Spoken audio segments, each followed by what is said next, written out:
You're listening to Coupled With, the podcast that helps you take the guesswork out of feeling seen, heard, and valued in your relationship.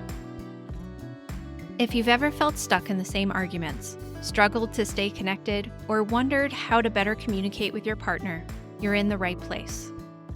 I'm Dr. Rachel Orlick, a couples therapist and coach, and together, we're going to make relationships make sense. Let's dive in.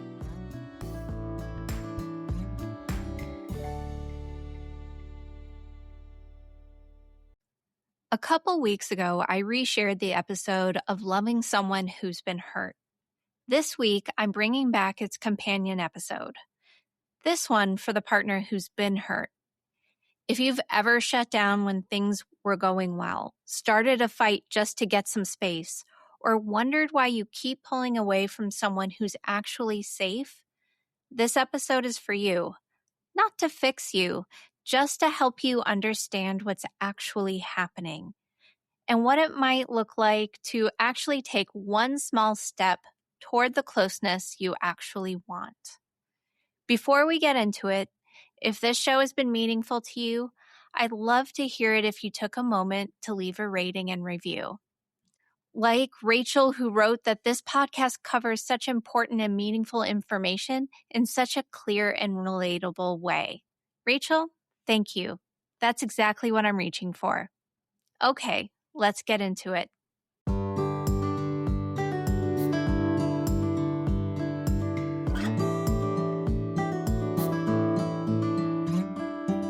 You're listening to Coupled With, the podcast that helps you take the guesswork out of feeling seen, heard, and valued in your relationship.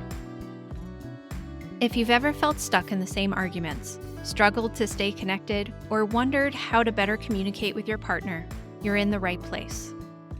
I'm Dr. Rachel Orlick, a couples therapist and coach, and together, we're going to make relationships make sense. Let's dive in.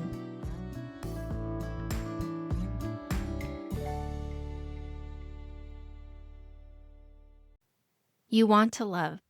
You do. But sometimes the moment gets close and you pull back. You shut down and then lash out. You say you're fine when you're definitely not. And then you start to hate yourself for it. Because here's the truth no one told you.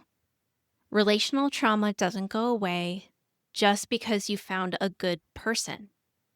It shows up, especially when you're safe, when someone sees you, stays with you, loves you well. That's when your system panics.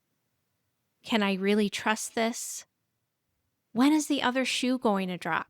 What if I open up and I get hurt all over again? This week's episode is for you, the partner with the deeper wounds, the one who's been through things you often don't want to talk about, who's still learning what it means to be safe with another person, not just safe from them. This isn't about blame or shame. It's about truth-telling and healing. Not perfection, not fixing yourself, but learning how to take tiny emotional risks so your partner can feel close without you losing yourself in the process. This episode is the second in a two-part series. Last time I spoke to the partner loving someone with trauma. This time I'm talking to you. So let's get into it. Relational trauma isn't just bad relationships.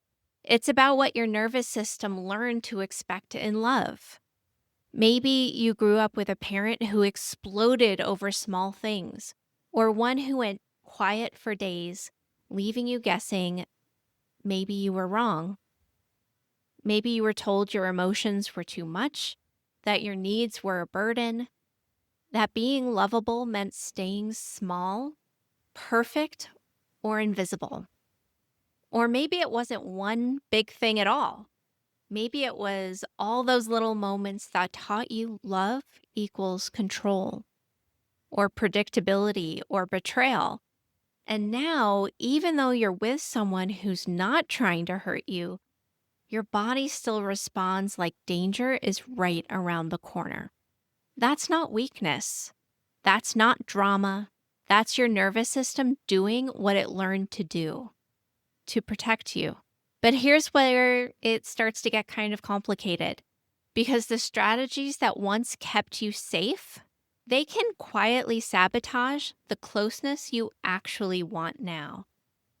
Let me share a story I've seen many versions of over the years, some in client work and even some in my own life. So, someone in a long-term relationship comes into therapy because they're exhausted, not from their partner, but from themselves, saying things like, they're so good to me. I don't know why I keep shutting down. When things are going well, I just wait for something bad to happen. Sometimes I just start a fight just to get space, but then I feel horrible and I start to get clingy afterwards. That person isn't broken. They're relationally wired for survival, because trauma says don't need too much, don't get too close, don't show them all of you or they're going to leave, or worse, they'll stay and hurt you even more. And even when your partner is calm, steady, and safe, your body remembers the moments that weren't. So you might withdraw when conflict starts, numb out during sex or intimacy, assume the worst in their tone or their silence, feel guilty when things are good because it feels unfamiliar, and even get overwhelmed by everyday closeness, like they're just too in your space. Let's name something clearly here. This doesn't make you toxic. This makes you human. Relational trauma doesn't mean you're doomed. It just means you learned love a different way. And now you have to learn it again in real time with someone who actually sees you. So let's talk about the moment where things start to go sideways. You're having a normal conversation, maybe even a good one, and then something shifts. Your partner's tone changes, or they look or say something that feels a little off. And before your brain can even catch up, your body reacts.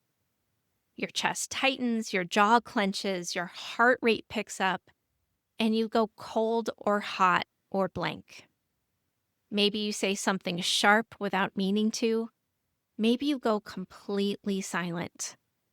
Maybe you suddenly feel nothing, flat, numb, like you're watching it all from outside of yourself. This is what trauma does. It doesn't wait for logic. It doesn't ask permission. It hijacks the moment and drops you into an old pattern that feels safer than being vulnerable. Because somewhere along the way, your system decided, I want to act first so I don't get hurt. Or I need to act to know that they care about me. Or if I disappear emotionally, no one can abandon me. If I keep control, I'm not going to get blindsided. And so those protectors show up fast. And they're good at their job. But here's the catch. They don't just protect you from the pain. They also block connection. Let me give you some examples of how this actually shows up in real relationships. There's what I call the escalator, when someone feels something off and they get loud. Not because they're trying to be mean, but because silence terrifies them. You'd rather start the conflict than wait to be hurt by it, or you escalate as a way to signal to yourself that your partner is still in it and with you and cares.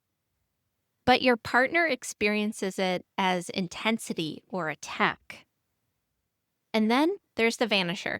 You go quiet, you freeze, you tell yourself you're processing, but really you're disappearing.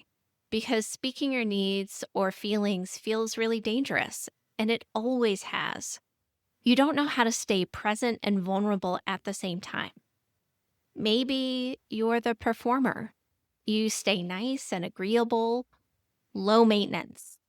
You read your partner's mood like a pro, you become whatever they need, and later you're just full of resentment and you don't even know why.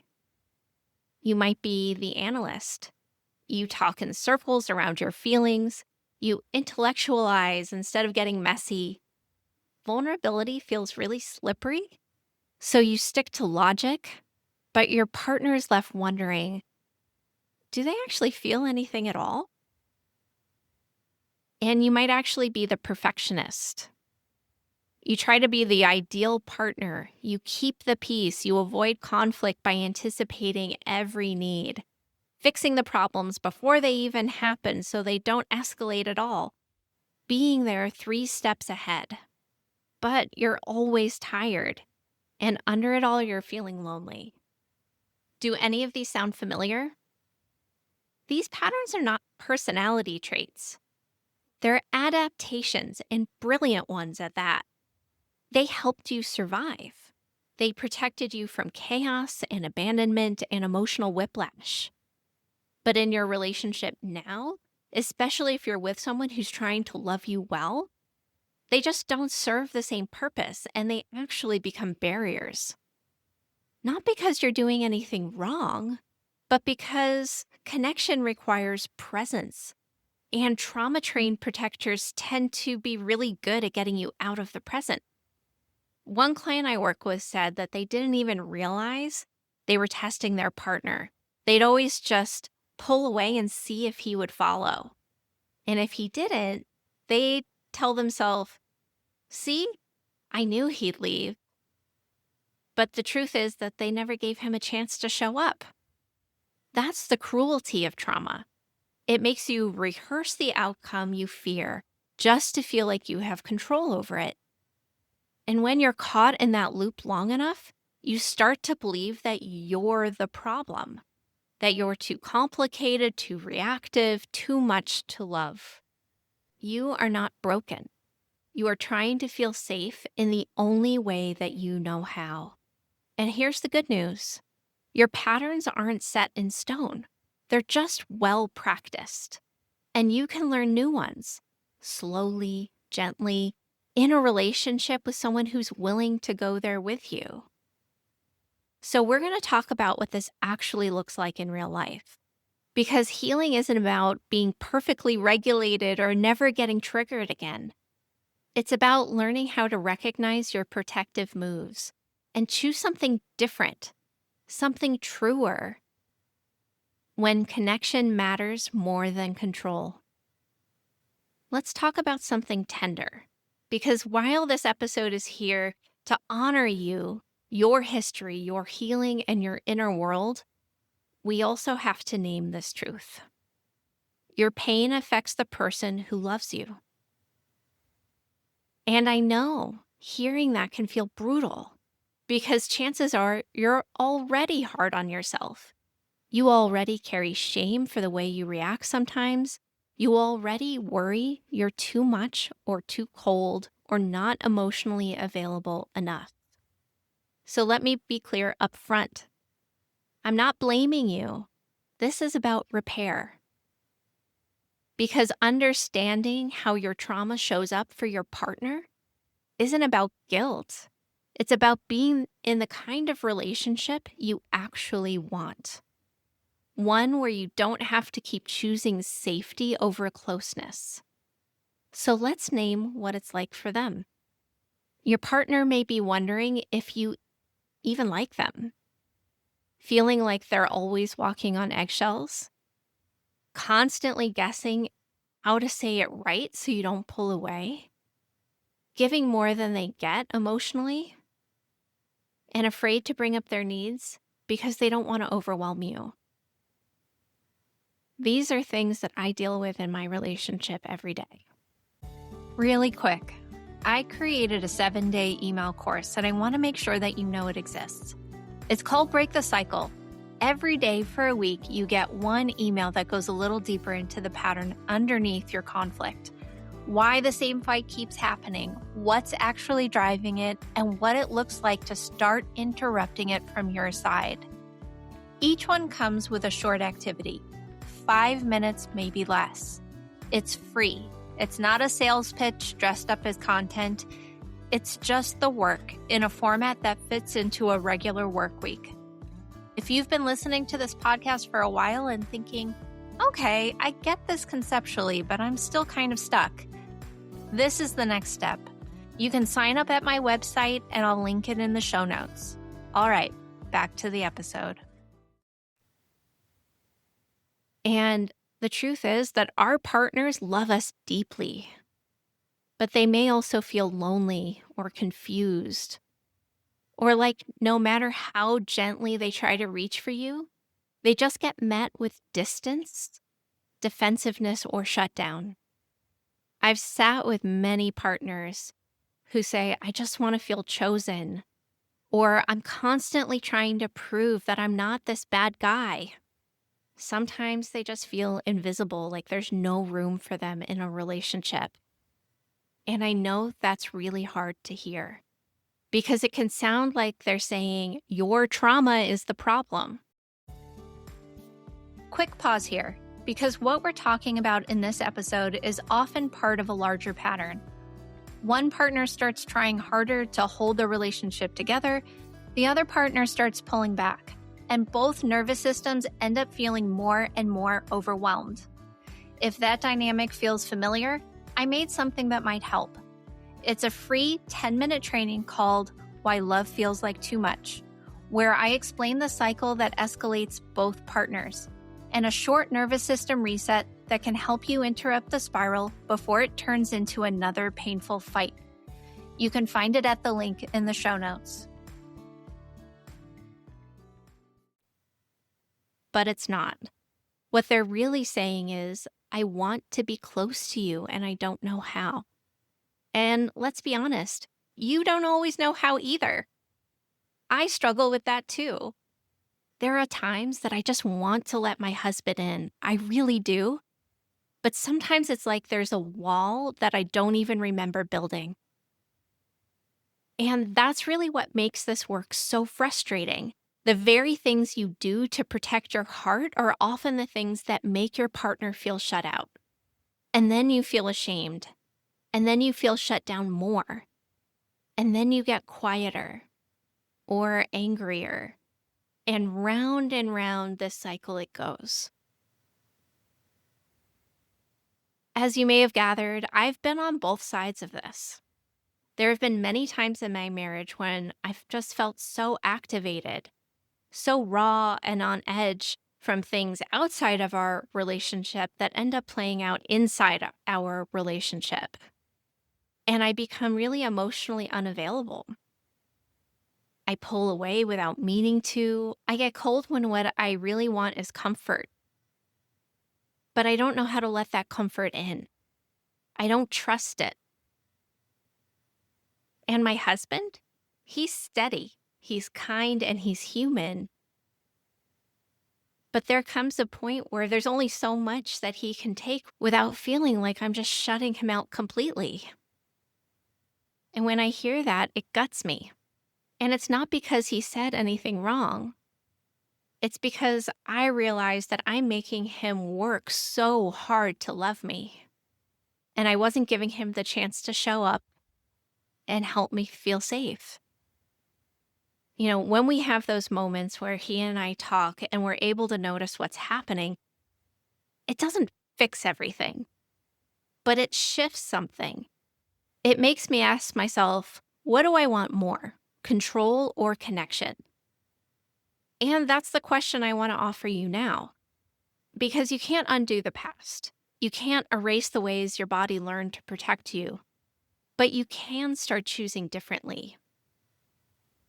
You can start noticing when you're about to shut down and say, wow, this feels really hard for me right now, but I don't want to disappear. You can let your partner see you in the messy middle instead of only after the storm passes. You can make room for their needs too, not because yours don't matter, but because you matter enough to show up in the fullness of real love, not just the safety of control. So let's talk about how this actually looks. How to take small, doable emotional risks so they don't overwhelm your system, but start building the trust that you crave, both in them and in yourself. You don't have to leap. You just have to start moving toward. So here's the part where your brain might start screaming, okay, I'm fine, I get it. But how? How do you take risks when everything in your body says protect and pull back and don't you dare get hurt again? The answer? You don't bulldoze through the fear. You get curious about it. And then you take one small step anyway. Because the goal here isn't to be fearless, it's to build a new relationship with fear where it doesn't have to drive the car anymore. Let's break this down into some small doable steps. Emotional risks that start to shift your relationship without overwhelming your nervous system. Number one, narrate, don't perform. You don't have to be perfectly regulated when you speak. Sometimes the bravest thing you can do is simply name what's happening inside of you, even if you don't know what to do with it yet. Instead of disappearing or snapping, try, something about this is making me shut down, and I'm not sure why. Or, my first instinct is to walk away right now, but I'm trying to stay in it. Or maybe you can try something like, I feel my body bracing, and I just want to let you know that's happening. It's not because you did anything wrong, but because something old is getting triggered here. These are tiny acts of vulnerability, and they do two things at once. One, they help your partner stay connected instead of confused. And two, they help you stay present instead of checked out. Then we can move on to step two. You own your own patterns without shame. You don't have to solve them all right now, but you can start to own your part in the cycle. Try saying something like, I know I tend to get quiet when I feel overwhelmed. I don't want to make you feel like I'm pushing you away. Or sometimes I test closeness because I'm scared it's not going to last. I'm working on it. When you name a pattern with care, not an apology and not self-loathing, it builds trust. It tells your partner, I see what's happening and I want something better for us. Then, number three, just make repairs sooner. Your old survival strategy says to avoid, disappear, and wait for it to blow over. But a secure connection says, come back, you're still wanted. So start with something like, that didn't go the way I hoped. Can we try again? Or, I pulled away earlier because I was overwhelmed, but I don't want to stay disconnected. Repairs really don't have to be eloquent. They just have to be real and honest. And the more you practice returning, coming back, even awkwardly, the more your body learns that closeness doesn't equal danger anymore. Which leads me to number four, which is to celebrate the brave moments. It's so easy to focus on what went wrong, but your nervous system needs evidence that change is actually working. So when you stay present during a hard conversation, when you reach even though your gut says shut down, when you express a need clearly instead of testing it sideways, pause and say, whoa, that was hard and I did it anyway. Better yet, let your partner reflect that back to you. You deserve to feel your own growth, not just track it. This work isn't linear. Some days you'll do all the things. And then other days when you're in survival mode, it's going to take the wheel again. But that doesn't mean you're failing. It means you're learning and rewiring, and you're choosing something new. It's one breath, one conversation, one risk at a time. And the truth is, you don't have to be fully healed to love well. You just have to be honest about your humanity and willing to keep showing up even when it's messy. Let's take a moment here. Just a breath before you rush back into the rest of your day. Because if you made it to the end of this episode, you didn't just listen. You actually showed up. You showed up for yourself and your partner, and for the parts of you that learn to protect instead of connect. And those are the parts of you that are finally starting to wonder if there might be another way. So let's anchor this in a few final truths.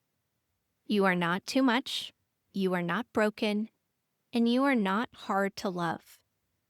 You are someone who survived what wasn't safe, and now you're learning how to live and love differently. That deserves recognition, not shame, not pressure, and not another list of things you should have done better. This isn't about perfection. It's about choosing to stay connected to yourself and to the people who love you, even when your system is screaming for distance. That's the real work. That's the brave work. And you're already doing it. So if this episode resonated, if it made you cry or breathe a little easier, please don't let it end here. Let it become a conversation. Forward it to your partner, not as a confession, not as a plea, not as a way to criticize, but as an invitation. This helped me understand myself a little bit more. I'd love for you to hear it too. Or you can go one step further. You can grab my free 7-day email course. It's called Break the Cycle if you haven't already. It walks you through short daily insights and practices to help you stop the same painful fight from playing out again and again. Even if you've tried everything, even if you're exhausted, even if you're scared, you'll never get this right. You can find it at my website, www.drrachelorlek.com, or I'll list it in the show notes. And if you need to hear this one more time, you're not failing, you're learning, you're growing, and love doesn't require you to be perfect. It just asks you to stay in the room as yourself, even when it's hard, maybe especially when it's hard. Thanks for being here with me today, and I'll see you next time. If you want the guided version of this work, my private audio series is linked in the show notes. You can start anytime. That's it for today's episode of Coupled With. Thank you so much for spending this time with me. If this episode resonated with you, I'd love for you to hit subscribe so you never miss what's next. And if you found it helpful, please share it with a friend or leave a quick rating and review. It really helps more than you know. And if you're curious about how we might work together or want more resources to strengthen your relationship, head over to my website, www.drrachelorlek.com. You'll find free tools, podcast extras, and ways to go deeper. Thanks again for listening, and I'll see you next time. One last thing before you go.